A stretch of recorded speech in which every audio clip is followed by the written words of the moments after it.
Saya akan menyampaikan apa namanya, paparan saya ini sebagai catatan perjalanan dalam peran kelembagaan PP di Indonesia. Saya ambil 2020 sampai 2020 sehingga sesuai dengan apa yang saya ketahui. Nanti kita akan lihat. Ya, saya akan membahas paparan ini mengenai pertama jelas yang diminta historinya,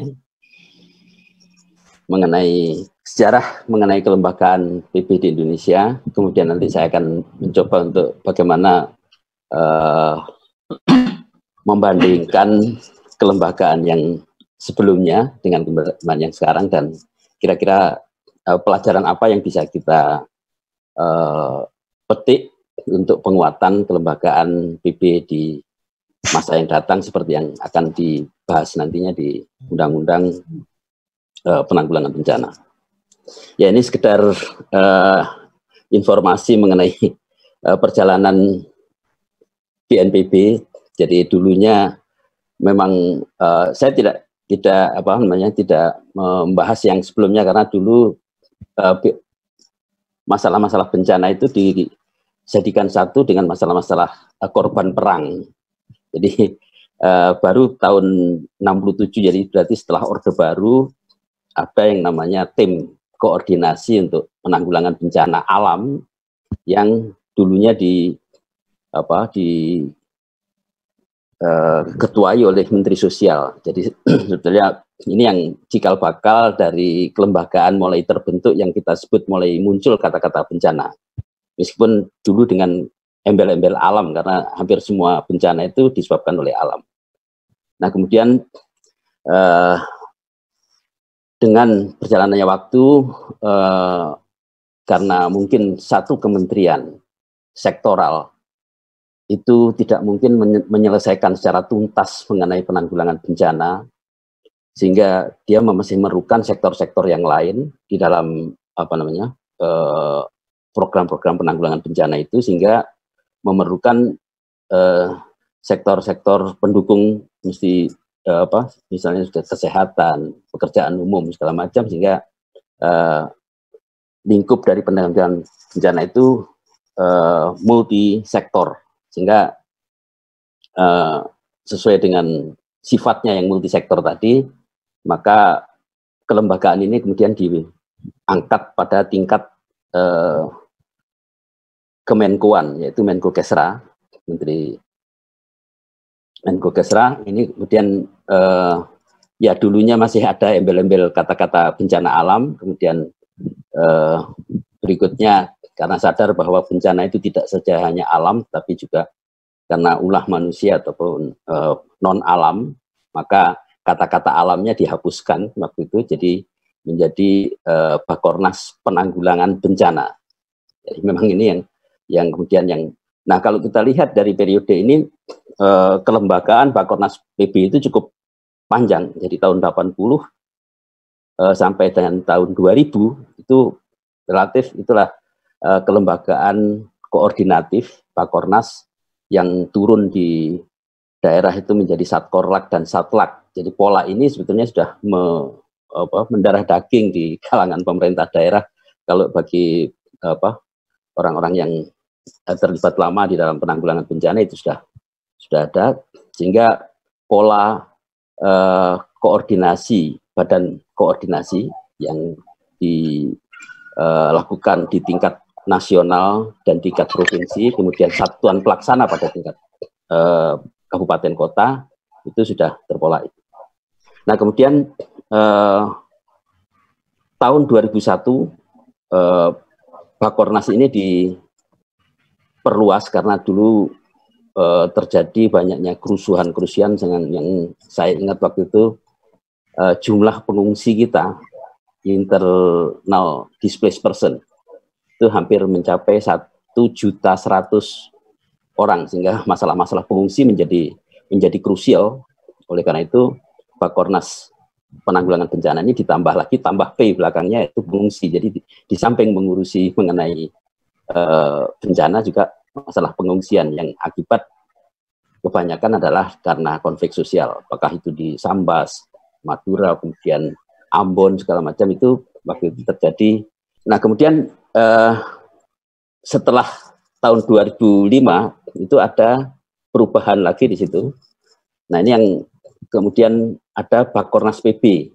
Ini kalau kita perhatikan dari apa namanya, dari namanya memang kelihatannya sama singkatannya PB, tapi bukan penanggulangan bencana, penanganan bencana. Ini yang unik. Jadi waktu itu memang diskursus mengenai apakah penanggulangan, apakah penanganan, seolah-olah kalau penanggulangan itu adalah sifatnya responsif, tapi kalau penanganan itu bisa. Nah ini perdebatan itu akhirnya nama dari Bakornas di tahun 2005, Kepres 83 tahun 2005 itu Bakornas penanganan bencana. Nah ini yang mungkin apa namanya, pola perpaduan antara policy dan eksekutor pelaksana itu mulai dirasakan ada apa namanya, manfaat dan peran-perannya masing-masing. Jadi nanti kita lihat seperti apa. Nah kemudian baru tahun ini nggak lama 2-3 tahun dari Perpres itu, kemudian Undang-Undang 24 2007 lahir dan mengharuskan kelembagaan yang tadi bersifat koordinatif menjadi suatu badan yang kita sebut dengan Badan Penanggulangan Bencana, yang akhirnya sekarang ini menjadi pertanyaan lagi di dalam rancangan undang-undang yang baru nanti seperti apa, apakah sesuai dengan apa yang sudah dirancang oleh DPR ataukah pemerintah yang akan mempunyai kewenangan untuk menentukan kelembagaan tadi. Ya, kemudian saya kira ini bisa sepintas saya sampaikan bahwa ada pola yang kelembagaan di bawah kementerian. Jadi kita sebetulnya sudah punya pola ya. Kalau kelembagaan itu di bawah kementerian seperti yang tahun 67 79 itu namanya TKP 2PBA, itu di bawah Menteri Sosial. Kemudian sifatnya koordinatif dibawa ke Kemenkuan, Menkukesra 80 2000. Kemudian ditambah lagi karena gini, kalau Menkukesra masih membawai menteri-menteri yang berada di bawah bidang Kesra. Tapi bagaimana dengan menteri-menteri yang di bawah Menko Polhukam, Menko Erkuin? Ya, ini seringkali itu jadi pertanyaan lagi dalam kerja. Akhirnya keputusan pada saat itu diangkatlah di bawah kepada Bakornas yang diketuai oleh Wakil Presiden RI. Jadi ini yang 2001-2005 waktu itu Presiden Ibu Megawati masih Wakil Presiden. Jadi kemudian digantikan Pak Hamzah Hassan. Nah kemudian pada saat Bakornas yang berikutnya, yang periode 2006-2007 itu sudah periodenya Pak Yusuf Kala waktu itu. Jadi pada saat kejadian bencana di tsunami di Aceh, pada saat itu ketua Bakornasnya adalah Wakil Presiden Yusuf Kala. Ya, itu tadi kalau kita lihat dari kelembagaan pada tataran dewa, pada tataran di tingkat menteri. Nah, bagaimana dengan urusan pelaksanaan? Jadi karena para menteri dewan tadi itu tidak akan bisa bekerja kalau tidak didukung oleh kesekretariatan ataupun kantor yang mengurusi itu. Maka kalau kita lihat dari pola Bakornas PB yang di bawah Menkukesra, jadi saya ambil di sini saya mengintip pada tahun 2000 itu, sekretariat Bakornas PB waktu itu melekat pada jabatan struktural di asisten deputi di Menkukesra. Jadi penanggulangan bencana itu merupakan nomenklatur yang ada di salah satu deputi di Menkukesra. Jadi ada deputi bidang penanggulangan bencana. Jadi pada saat itu di bawahnya Menko Kesra, itu salah satu deputi, waktu itu Pak Burhanuddin, itu adalah deputinya, dan saya masuk dalam asisten deputi, jadi waktu itu 4 asisten deputi di bawah, ini yang tahun 2000, jadi Sekretariat Bakornas PP itu melekat pada jabatan struktural di Menko Kesra. Nah, kemudian yang tahun 2002, itu apa namanya, kelembagaan ini dilepaskan dari Menko Kesra, kemudian dibawa karena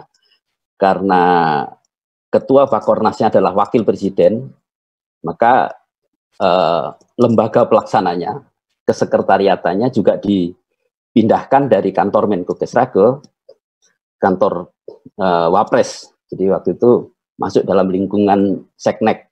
Jadi keluarga Seknek salah satunya adalah kantor Seswapres. Jadi karena waktu itu Seswapres adalah sekretarisnya Bakornas, ketuanya adalah wakil presiden, sekretarisnya adalah sekretaris wakil presiden. Jadi ini apa namanya, posisi yang cukup tinggi sebetulnya untuk melakukan koordinasi-koordinasi, karena kalau sudah yang ngundang itu Wapres, itu nggak ada lagi kementerian lembaga yang apa namanya, bisa lepas dari di bawah koordinasi tadi.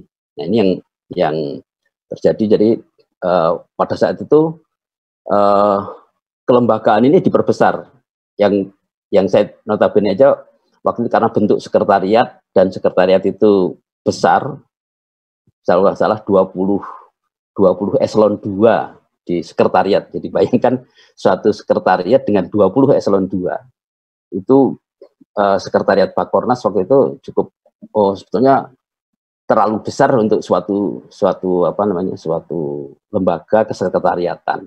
Tapi ya itulah, karena pada saat itu yang apa menghendaki bentuk kelembagaan seperti itu, ya kemudian bentuk dari sekretariat tadi ada di bawah kantor wakil presiden.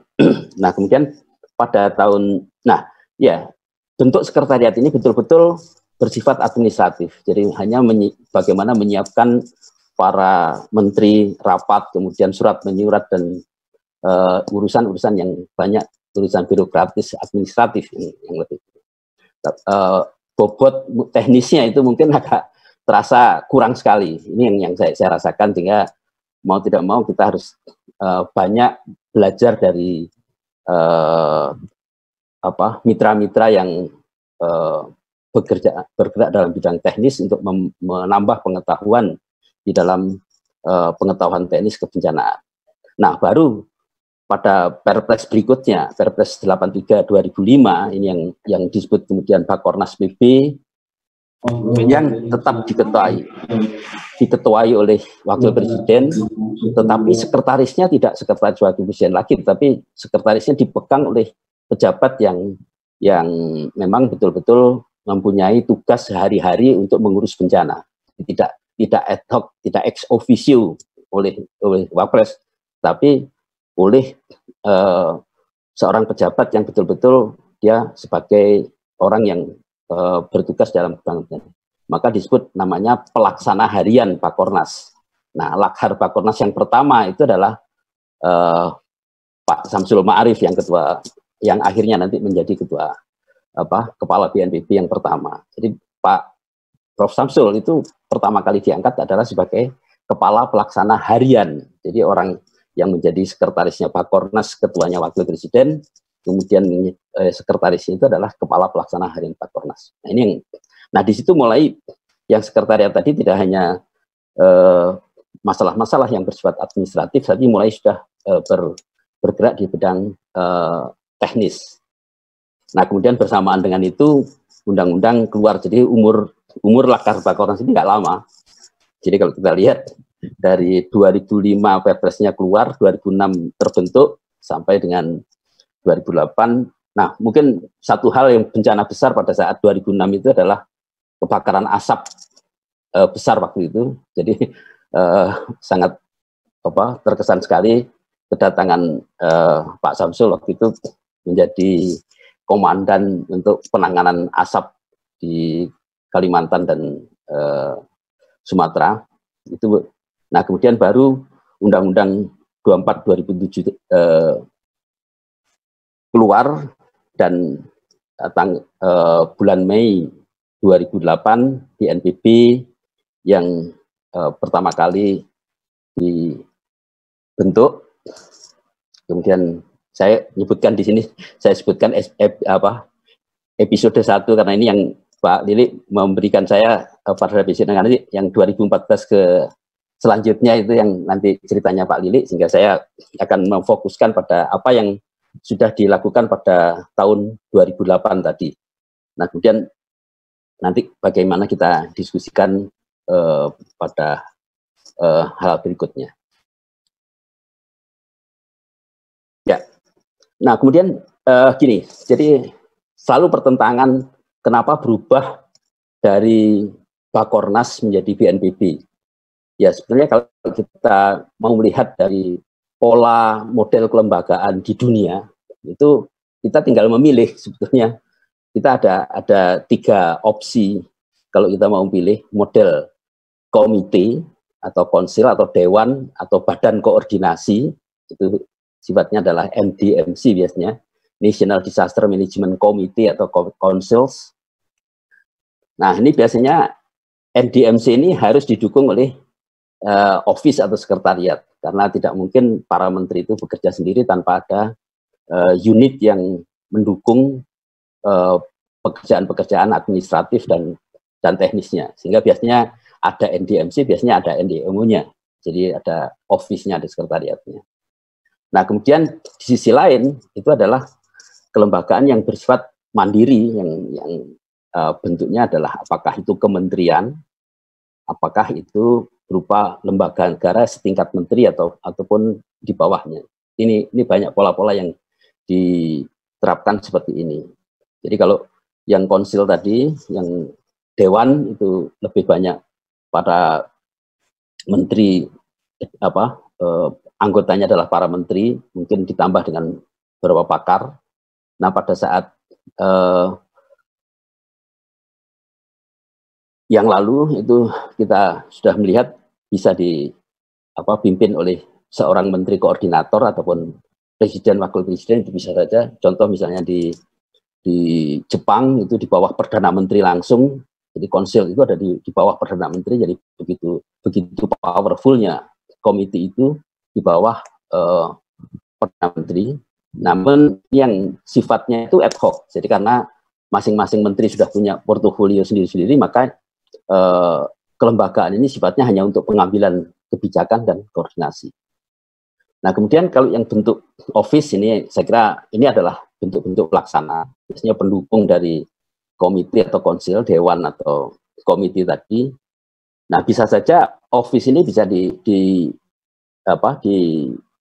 oleh seorang menteri, bisa juga oleh kepala sekretariat biasa. Jadi contoh misalnya kalau di Jepang itu dipimpin oleh Menteri Disaster Management untuk yang office-nya. Jadi kabinet office itu adalah seorang menteri. Jadi itu juga contoh-contoh yang bisa Nah kemudian mungkin memang banyak sifatnya administratif dan teknis. Nah sedangkan pola yang ketiga yaitu yang ministry, yang sekarang mungkin kita lihat BNPB menganut pada kalau Bakornas tadi melihat di komite dan konsil, tapi yang untuk yang sistem untuk yang agensi ini kelembagaan yang sifatnya permanen. Jadi memang mempunyai portofolio untuk penanganan bencana, biasanya dipimpin oleh menteri atau kepala badan yang setingkat menteri seperti BNPB. Nah, di satu sisi memang mulai dari kebijakan, kemudian teknis, administratif sampai implementatif itu biasanya ada di bawah kementerian itu, agensi. Jadi ini adalah pola-pola opsi yang bisa kita pilih, kita mau memilih kelembagaan yang mana. Ya, kalau dari kelembagaan tadi, jadi dari modelnya, apakah itu model dewan, komite, ataukah itu model kantor atau sekretariat, ataukah model ini, semuanya ada contoh-contohnya, yang NDMC, NDMO, kemudian Ministry of Disaster Management atau National Disaster Management Agency, itu polanya. Nah, kita sudah pernah merasakan semua sebetulnya. Kalau kita lihat penerapannya di Indonesia gitu, kita waktu zaman Pakornas penanggulangan bencana alam kita sudah pakai model yang NDMC, Councils atau Dewan, meskipun namanya badan koordinasi, sebetulnya itu bukan badan biasa, tapi badan koordinasi itu sifatnya adalah konsil atau dewan. Kemudian ya, meskipun berganti-ganti, kadang-kadang disebut penanggulangan bencana alam, penanggulangan bencana dan pengungsi, kemudian dan penanganan bencana, itu semuanya sifatnya lebih policy dan koordinatif. Nah, kemudian di office-nya itu kita sudah pernah juga mempunyai kelembagaan seperti ini, seperti Pakornas itu yang mulai tahun 2002 saya ikut terlibat di situ, yang saya katakan tadi ada 20 eselon 2 di dalam satu sekretariat. Di Lakhar Pakornas itu pola yang sama dengan sekretariat Pakornas, tapi karena sifatnya lebih teknis, Lakhar pelaksana harian, maka wajar kalau jumlah apa namanya eselon pelaksananya itu banyak. Tapi kalau sekretariat itu memang waktu itu agak janggal juga suatu kesekretariatan dengan begitu banyak jumlah apa namanya eselonisasi. Nah, kemudian yang terakhir sekarang BNPB itu adalah pilihan dari apa yang diamanatkan di undang-undang, bahwa kita sudah banyak mengalami pembelajaran dari suatu lembaga yang sifatnya ad hoc. Kemudian pada undang-undang itu dituntut bahwa kelembagaan itu harus memang betul-betul kelembagaan yang permanen, tidak disambi, tidak digabungkan dengan kelembagaan yang lain, sehingga fokus dalam penanganan bencana diharapkan menjadi tujuan dari undang-undang ini, sehingga dibentuklah pilihan untuk membentuk Badan Nasional Penanggulangan Bencana di pusat, Badan Nasional Penanggulangan Bencana, dan kemudian di daerah Badan Penanggulangan Bencana Daerah. Nah, memang mengenai nama itu memang seringkali menjadi persoalan, apakah ya berbeda dengan kalau misalnya kita bandingkan dengan TNI, itu mulai dari atas sampai dari Mabes TNI sampai ke Koramil itu namanya TNI. PMI juga gitu nah ini tiba-tiba kalau di BNPB itu nasional namanya BNPB, tapi begitu daerah seringkali orang apakah ini sama dengan itu. Nah, itu yang kadang-kadang persoalan nama itu menjadi satu hal yang perlu kita pikirkan. Jadi kesamaan nama itu menjadi pertimbangan juga supaya tidak beda-beda dan salah pengertian. Nah, ini kalau kita bandingkan tadi beberapa peran dari masing-masing lembaga tadi, kalau bentuk di bawah kementerian tadi, mulai dari policy, koordinasi, administrasi sampai eksekutif itu dikerjakan. Pakornas mungkin sampai hanya pada policy, koordinasi ditambah dengan administrasi, kemudian di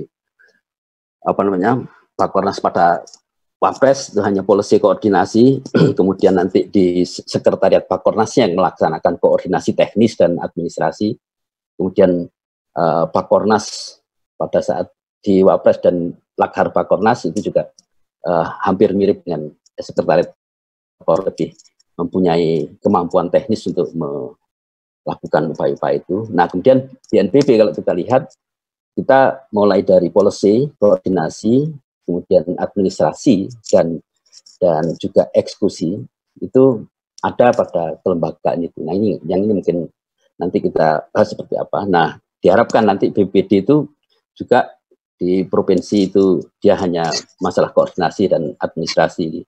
Nah, kemudian di kabupaten kota yang kita harapkan mulai dari pelaksanaan sampai dengan administrasi. Itu kalau kita lihat dari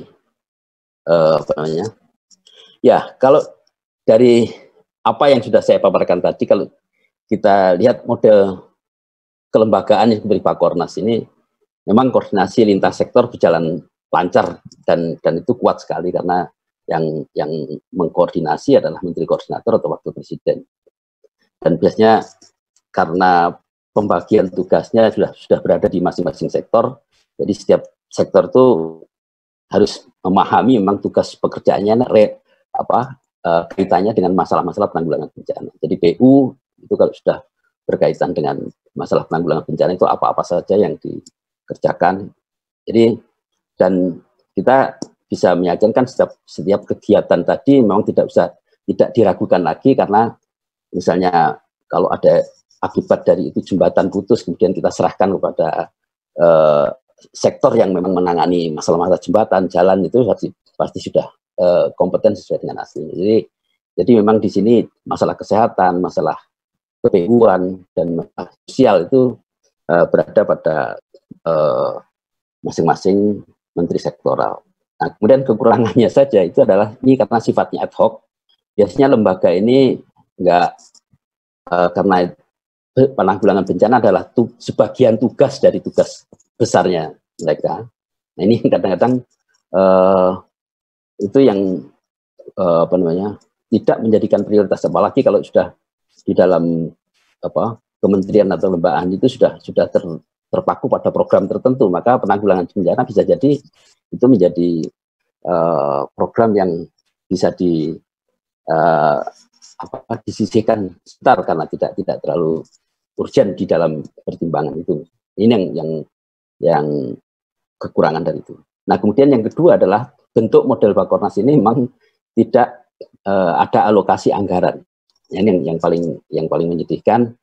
Biasanya anggaran itu ada di kementerian lembaga. Jadi saya masih ingat waktu itu lembaga-lembaga yang mempunyai dana siap pakai seperti sekarang yang punya BNPB itu ada di Kementerian PU, Kementerian Kesehatan, dan Kementerian Sosial. Jadi itu biasanya di situ dia punya pos-pos untuk upaya-upaya penggunaan anggaran emergensi yang bisa digunakan sewaktu-waktu. Jadi tinggal melapor kepada Menteri Kesra sebagai Ketua Bakornas, kemudian dana bintang yang ada di kementerian itu bisa dicairkan. Nah, itulah poselnya. Nah, sedangkan pendanaan untuk sekretariat sendiri ya tahu sendiri kalau namanya sekretariat itu dananya juga nggak besar-besar banget, karena biasanya kantor atau sekretariat itu ya dananya paling nggak untuk rapat, hanya untuk perjalanan dinas dan sebagainya. Tapi untuk hal-hal yang bersifat teknis itu hampir bisa dikatakan itu tidak tersedia. Jadi anggaran untuk di Bakornas BP itu sangat minim sekali. Ya. Kemudian kalau kita lihat dari model yang BNPB ini memang karena banyak wakil rakyat waktu itu menginginkan bahwa harus ada lembaga yang bertanggung jawab, lembaga itu harus permanen dan mempunyai portofolio penanggulangan bencana, maka pilihannya jatuh pada bentuk BNPB ini.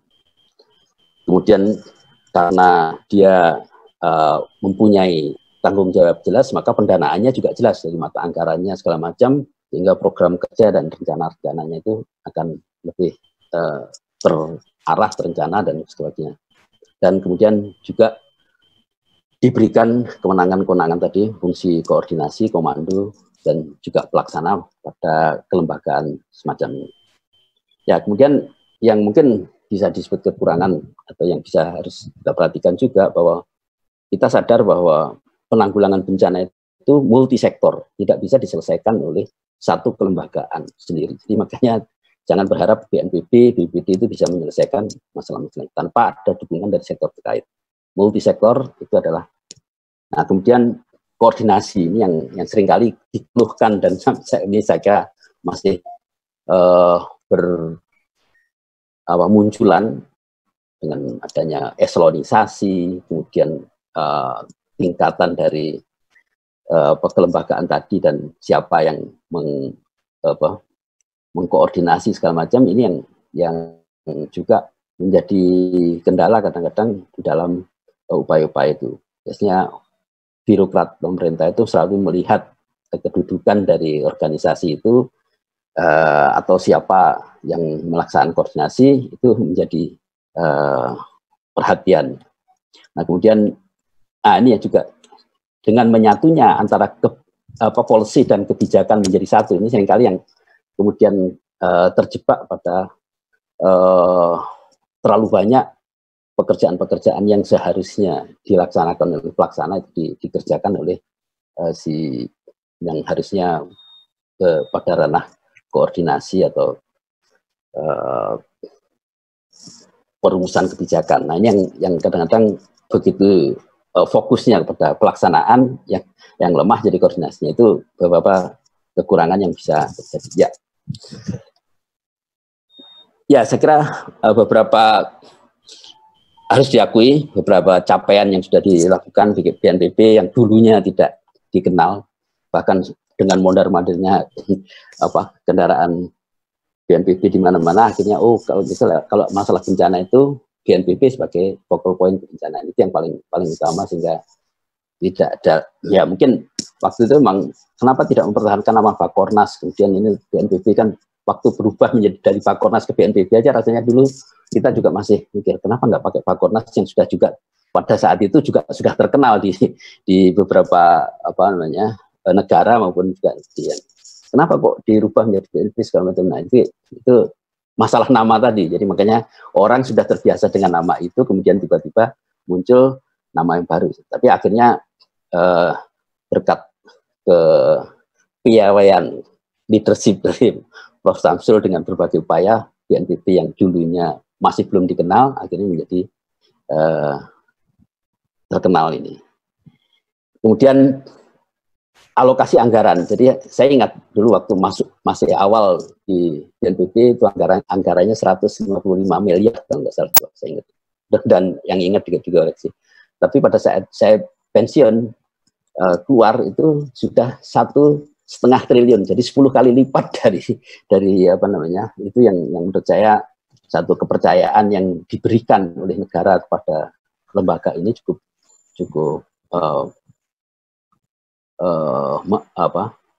berarti sekali. Jadi makanya itu dukungan dari DPR maupun juga dari Menteri Keuangan segala macam itu menjadi hal yang saya kira perlu. Nah, kemudian BNPB juga saya kira bisa menghasilkan beberapa inovasi dan program-program terobosan baru karena kreativitas pada saat itu dari sesuatu yang tidak diperhitungkan kita harus menjadi besar. Jadi bagaimana kita harus menghasilkan satu inovasi-inovasi dan program-program terobosan baru.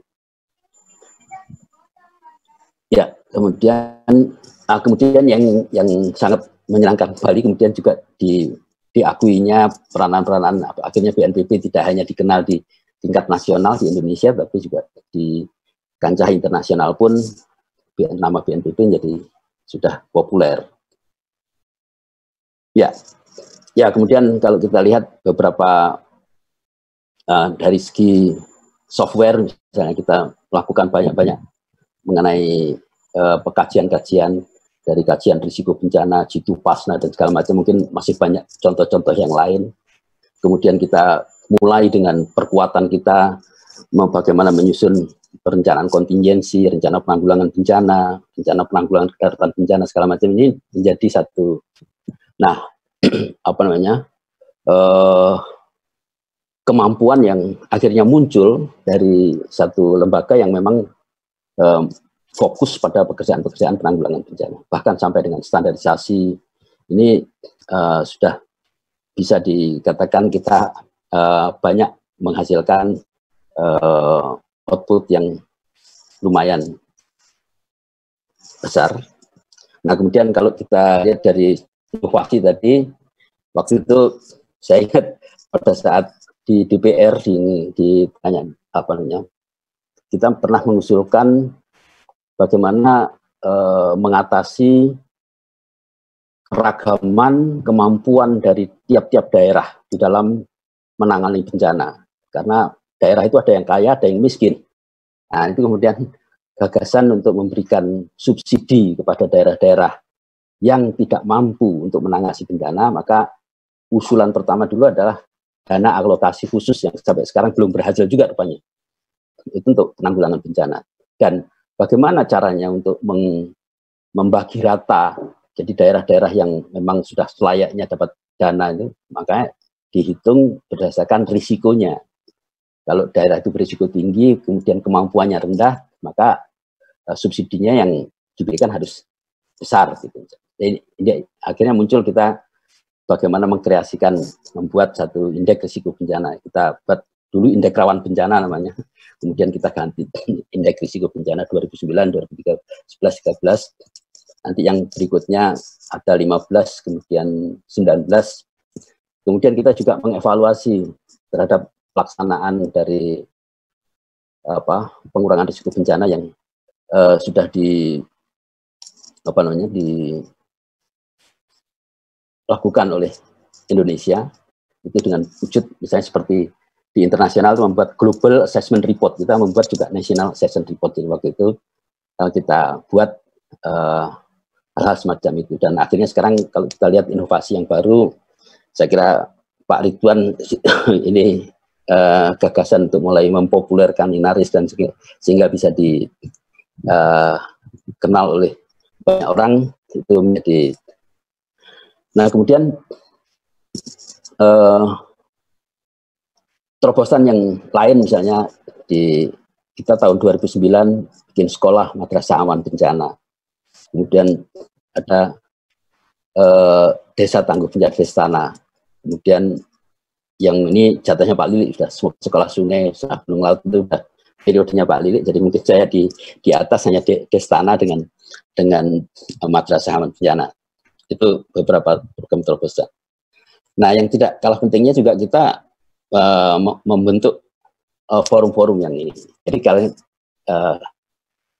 keberhasilan dari satu policy kebijakan itu juga tidak bisa dilepas dari dukungan dari masing-masing atau forum yang bisa kita gunakan sebagai influencer untuk masalah-masalah penanggulangan bencana. Kita bentuk waktu itu forum perguruan tinggi, kemudian platform nasional PRP, forum relawan waktu itu sebelumnya, forum dunia usaha, kemudian Pak Topo waktu almarhum membuat forum media, dan akhirnya untuk masalah-masalah keilmuan, peneliti, rekayasa ini ada IAPI. Jadi ini saya kira kita tidak bisa tinggalkan peran-peran dari forum.